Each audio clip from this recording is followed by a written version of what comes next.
Hello guys, today I'm gonna be showing you how to deal the most DPS possible as tank in Where Winds Meet for multiplayer content. Of course, to do so, we will ignore the boss's mechanics completely, we won't parry attacks, we won't block attacks, and we ain't gonna position the boss properly. Everyone will hate us, but we will deal tons of damage.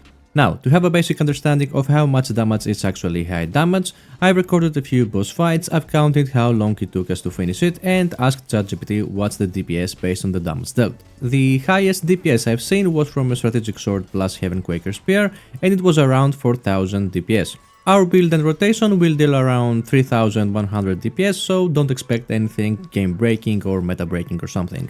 Now, the rotation is actually quite simple. At the beginning, I will cast the Blade Shield and swap into the Stormbreaker Spear.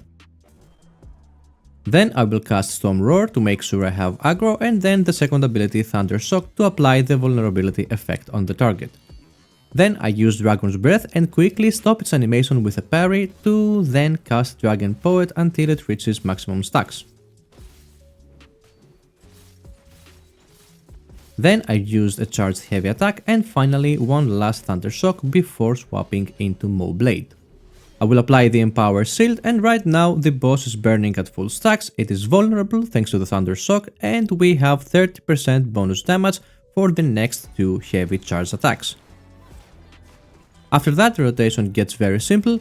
In order to achieve maximum DPS, all you have to do is to swap into Stormbreaker Spear when you finish with two heavy charge attacks, cast one heavy charge attack and swap into Blade again to repeat the sequence. At some point you're gonna be having enough points to cast Thunder Shock. What I want you to do right here is to always cast it before swapping into Blade. We're doing that in order to be able to land the first Blade charge attack while the boss is still vulnerable.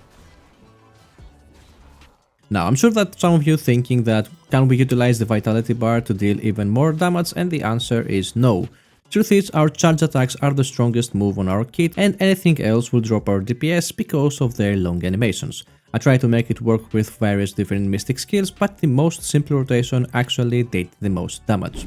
So, let's say it one more time. We apply shields before engage, swap to Stormbreaker Spear, Storm Roar, then Thunder Shock, then Dragon's Breath with Dragon Poet. We actually do Dragon's Breath right here to maximize the stacks of Morale Chant. Then charge attack, Thunder Shock again and swap to Blade. Apply the Empowered Shield, charge attack with Variety combo twice.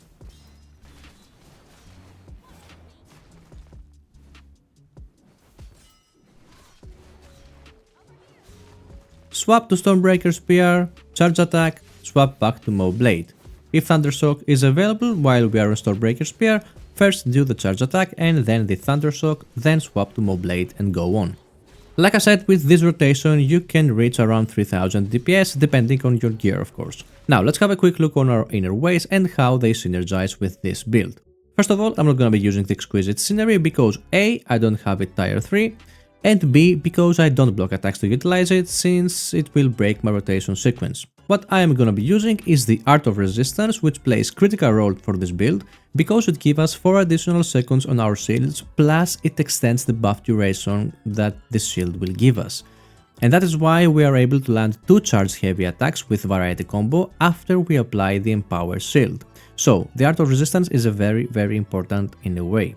Then I use the Adaptive Steel, which will gonna give us 20% bonus critical damage. This in a way gets stronger as we progress into the game since our critical chance will increase as we level up, and critical hits are the core power of Blade. And for the last inner way, I use the Battle Anthem for the extra 10% charge attack damage.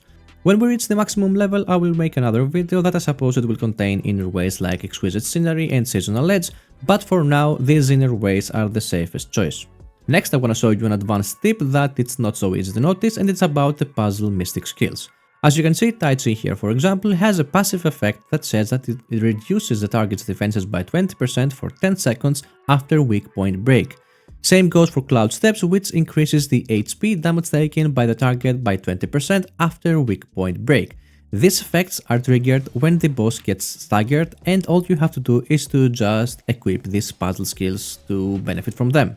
And since we're not gonna be using any other mystic skill, consider upgrading them and putting them on your bar. One last thing about Mystic skills, if you upgrade the golden body, it will now cost 100 vitality and it will shield your entire team. I know it's ironic since the whole video I'm saying how to not dodge, not block, and now I'm saying you can assist your team with a shield, but it is an option if you want to utilize your vitality. And that's pretty much it for the best rotation DPS wise for Moblade in Where Winds Meet. If you enjoyed this video, make sure to leave a like and some positive feedback, subscribe for more relevant content, and see you on the next video.